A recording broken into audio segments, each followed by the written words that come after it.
all the beautiful people, मेरे जितने समक्ष बैठे हैं ऑडियंस में, प्यारे प्यारे सुंदर सुंदर बोडोलैंड के लोगों को मेरी तरफ से खुलुमबाई। तो मैं पहली बार बोडोलैंड आया हूं। मुझे प्रमोद भाई कई महीनों से, पिछले साल से कह रहे हैं आपको आना है आना है आना है। मैंने भी प्रॉमिस किया कि मैं ज़रूर आऊँगा, लेकिन वो ट्रिप बनी नहीं पा रहा था। तो इस बार पहली बार आया हूं मैं, और सुबह सुबह गुवाहाटी से निकला बाय रोड बोडोलैंड, यहाँ पहुँचा कोकराझार। एंड जैसे हमारे वो फिल्मों में होता है ना, जब हीरो हीरोइन को पहली बार देखता है तो बैकग्राउंड स्कोर चलने लगता है, रोमांस आ जाना लगता है, पूरा लव एट फर्स्ट साइट। तो मुझे ऐसे लगता है कि मुझे बोडोलैंड से लव एट फर्स्ट साइट हो गया है। आंग बोडोलैंड मजांग मना।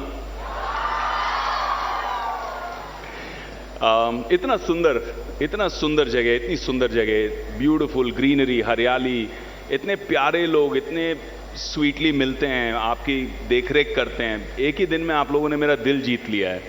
आपका म्यूजिक, आपका कल्चर इतना सुंदर है, और इतनी सुंदर सुंदर आपकी लड़कियां, इतनी वो ट्रेडिशनल ड्रेस में, हाँ जैसे ये खड़ी हैं सुंदर सुंदर लड़कियां। क्या आरोनाय और क्या दोखोना दोखना और आरोनाय, ये देखकर बहुत सुंदर लग रहा था मुझे। स्पीकर साहब बोल रहे थे अभी बैठे बैठे मेरे पास में, उन्होंने गाना दिखाते डांस दिखाते मुझे सीन भी उन्होंने फटाफट से लिख दिया। और सीन भी कैसा है कि मेरी पिक्चर में मैं भाग रहा हूं, मेरे पीछे पुलिस है, कोई है, तो मुझे भगौड़ा भी बना दिया स्पीकर साहब ने, और भाग भाग के यहां आ गया मैं बोडोलैंड में छुपने के लिए, और उसके बीच में गाना चल रहा है, और ये सब उनको दिखाना है फिल्म में। लेकिन एक प्रॉब्लम है स्पीकर साहब, प्रॉब्लम ये है कि अगर हमने ये सुंदर सुंदर बोडो लड़कियों को स्क्रीन पे दिखा दिया, ये इतनी सुंदर है कि फिर हीरोइन को कौन देखेगा?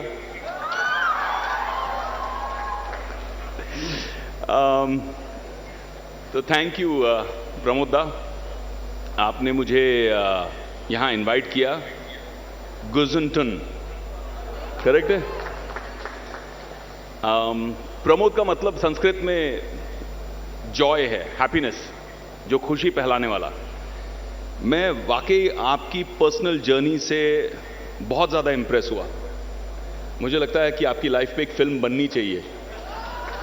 मैं शायद एक्ट नहीं कर पाऊँ क्योंकि मैं आपके जितना हैंडसम नहीं हूँ। प्रमोद जो है, गणेश जी का भी नाम है जो विघ्न हटाते हैं।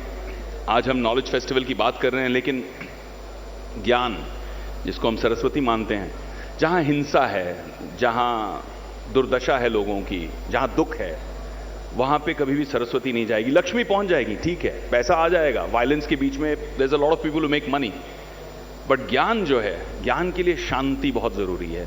इसीलिए पढ़ने से पहले बोलते हैं मेडिटेट करो, फोकस करो, मन शांत करो। तो वो जो शांति है वो लाना बहुत जरूरी है for any kind of knowledge to grow, for prosperity. And Ganesh ji को तो कहते हैं विघ्न हटाने वाले, जो सारे प्रॉब्लम्स को दूर करते हैं। तो प्रमोद भाई, आप एक रूप से अपने नाम को पूरा कर रहे हो यहाँ पे। जिस तरह से आपने बोडोलैंड से सारे विघ्न हटा दिए हैं, सारे प्रॉब्लम्स हटा दिए हैं, अब यहाँ पे ज्ञान की गंगा बहेगी। अब यहाँ पे आपने जिस तरह से अपने यूपीपीएल की फैमिली के साथ में मिलके नॉन वायलेंट पाथ रखा है, एक्सट्रीम वायलेंस के बीच में नॉन वायलेंट पाथ रखा है, that I was very very impressed by. It's truly commendable.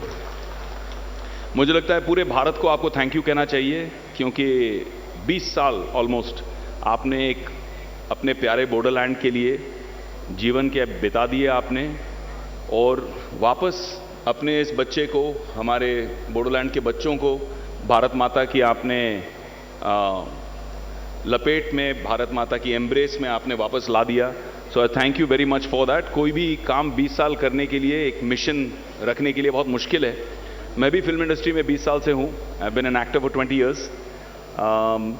जब मैं प्रमोद दादा के बारे में सोच रहा था, बोडोलैंड के हालातों के बारे में सोच रहा था, तो मेरे दिमाग में क्या आया कि जब मैं स्क्रीन पर सुंदर सुंदर हीरोइंस को रोमांस कर रहा था, लोगों को स्क्रीन पर प्यार करना सिखा रहा था, साथिया में या क्यों हो गया ना में, अलग अलग फिल्मों में, तब आप प्रमोद दा बोडोलैंड में लोगों को प्यार से रहना सिखा रहे थे। जब मैं स्टूडेंट के रोल में शूटिंग कर रहा था तब आप बोडो स्टूडेंट्स को शूट करने और शूट होने से बचा रहे थे। जब मैं नकली गोलियों से स्क्रीन पर एक्शन कर रहा था तब आप असली गोलियों के एक्शन के बीच में शांति के लिए, बोडो के लोगों के लिए यहां पे लड़ रहे थे। तो hats off to you. Gandhi ji सिर्फ भारत के करेंसी नोट पर नहीं है, बल्कि अभी भी आप जैसे कुछ अहिंसावादी लोगों के दिल में, जहन में अभी भी हैं। और ये वायलेंस हटाकर जिस तरह से मैंने जब वीडियोस देखे, जब मैंने लोगों के टेस्टिमोनियल्स देखे, आई वाज इमोशनल। क्योंकि आपने जो माँ है उनको बेटे से मिला दिया, बहन को भाई से मिला दिया, जो झगड़ा था वो झगड़े को हटाकर इतनी पीस, प्रॉस्पेरिटी। आज मैं आपको बोलूं, मैं बोडोलैंड आया हूं, the roads were so fantastic. मुझे लगा कि बोडोलैंड है भाई, इतना सुना है टेररिज्म के बारे में, इंफ्रास्ट्रक्चर कुछ नहीं होगा। इतने मक्खन रोड थे, इतने अच्छे रोड थे कि मुझे कहीं ना कहीं मुंबई वासी होने का थोड़ा सा ईर्ष्या लग रही थी। आई वॉज फीलिंग जेलस कि यार हमारे यहां भी इतने अच्छे रोड नहीं है जितने आपके यहां हो गए हैं बोडोलैंड में। So fantastic that you are growing so well. And Yunus ji ने भी बहुत सुंदर बात कही, क्योंकि हम नॉलेज की बात कर रहे हैं। बोडोलैंड इंटरनेशनल नॉलेज फेस्टिवल मेरे हिसाब से एक हिस्टोरिक सक्सेस है कि दुनिया भर से लोग यहाँ आए हैं, नॉलेज के स्टेक होल्डर्स आए हैं, ग्रोथ होगी, प्रॉस्पेरिटी आएगी, यहाँ की यूथ जो है वो बहुत ग्रो करेगी। तो यूनुस साहब वो speaking of knowledge, destroying the planet for commerce, and I was listening to him very carefully, because when a man like him speaks, you listen, you learn. And हमारी संस्कृति में, in our culture, knowledge has importance, ज्ञान बहुत important है, लेकिन knowledge without wisdom is considered a weapon of mass destruction. You can have the knowledge. Oppenheimer had the knowledge to create an atomic bomb, but he killed, millions of people died, the world suffered because of that knowledge.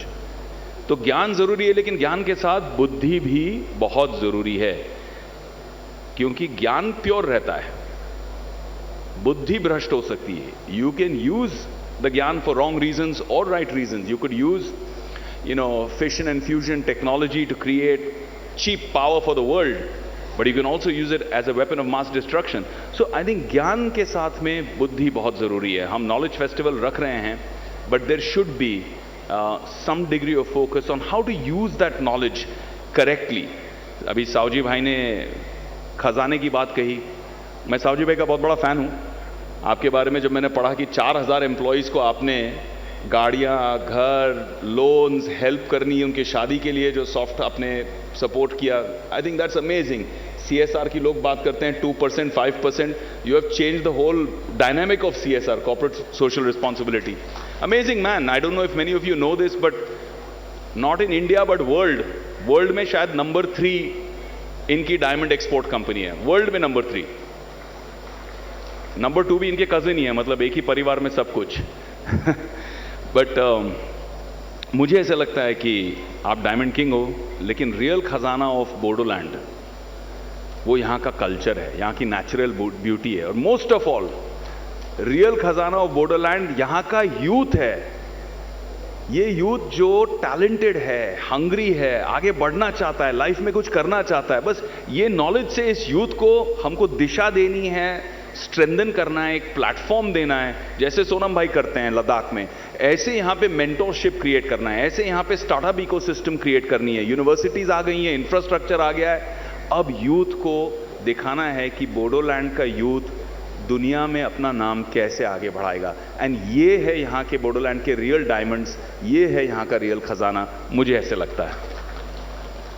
दुनिया भी startup की है, startup में मैंने बहुत काम किया है। आई built and created 4 startups. All of them have some degree of social impact. They are all for profit, लेकिन उसमें social impact बहुत जरूरी है। स्टार्टअप एक्सेलरेटर चलाता हूँ। इंडिया का पहला स्टार्टअप एंड इनोवेशन यूनिवर्सिटी मैंने एस्टैब्लिश किया गुजरात में 5 साल पहले, स्वर्णिम इंटरनेशनल यूनिवर्सिटी। बहुत काम चलता है उसमें। बट रियल थिंग जो मैंने रियलाइज किया है यहाँ के यूथ के लिए, कि स्टार्टअप्स जो हैं is about finding an opportunity, finding a solution. किसी की कोई प्रॉब्लम है, आपने उस प्रॉब्लम को सॉल्व कर दिया तो लोग उसके लिए वैल्यू देने के लिए तैयार है, करेंसी देने के लिए तैयार है, वेल्थ देने के लिए तैयार है। ऐसे सावजी भाई हैं, वो तो ट्रेडिशनल बिजनेस हैं डायमंड में, लेकिन स्टार्टअप्स जो प्रॉब्लम सॉल्व करते हैं, वो प्रॉब्लम्स की वजह से people are willing to make unicorns. आपको एक कंपनी खड़ी करने में, हरे कृष्णा खड़ी करने में शायद 10, 20, 25, 30 साल लग गए, बट स्टार्टअप्स जो हैं वो आज की तारीख में मल्टी बिलियन डॉलर यूनिकॉर्न्स बन रहे हैं, इंडिया के ही। So this is the time to realise कि अगर आपके पास सॉल्यूशन है, अगर आपके पास कमिटमेंट है, अगर आप मेहनत करने के लिए रेडी हो, next unicorn of India could be from Bodoland. That is the truth, that is what is possible today. एक छोटा सा चुटकुला बताऊंगा मैं आपको, एक जोक शेयर करता हूं। एक दिन हमारे सावजी भाई ट्रेन में बैठे थे राजधानी में, और बाजू में उनके बैठा था ब्रूसली। तो सावजी भाई देख रहे ब्रूसली को, ब्रूसली देख रहा है सावजी भाई को। अब ब्रूसली ने देखा एक मच्छर ट्रेन के अंदर उड़ के आ रहा है कंपार्टमेंट में, बिज़ करके मच्छर ऐसा घूम रहा है। अब सावजी भाई ने देखा कि ब्रूसली ने छपक करके लाइटनिंग फास्ट रिफ्लेक्सेस से मच्छर को हाथ में पकड़ लिया ऐसे, एंड सावजी भाई इज नाउ स्टेयरिंग कि भाई ये ब्रूसली कर क्या रहा है। ब्रूसली ने मच्छर को देखा और ऐसे अप मुंह में डाला और चबाने लग गया। अब सावजी भाई मेरी तरह प्योर वेजिटेरियन आदमी, वो देख के शौक में कि ये क्या हो रहा है यार, ये मच्छर चबा रहा है मेरे सामने। फिर दूसरा मच्छर आया, बिज़ करके ब्रूसली ने फिर से पकड़ा मच्छर को, वापस मुंह में डाला, वो भी चबाने लग गया। अभी सावजी भाई ने किया स्टार्टअप वाला सिस्टम, सॉल्यूशन, दिमाग लगाया गुजराती बिजनेसमैन का। जैसे ही तीसरा मच्छर देखा, ब्रूसली मूव करे उससे पहले सावजी भाई लपक के पकड़ लिया मच्छर को। अब ब्रूसली देख रहा है ये शुद्ध शाकाहारी वेजिटेरियन आदमी मच्छर पकड़ के करेगा क्या। सावजी भाई ब्रूसली के सामने मच्छर रखते हैं और बोलते कितने में खरीदेगा।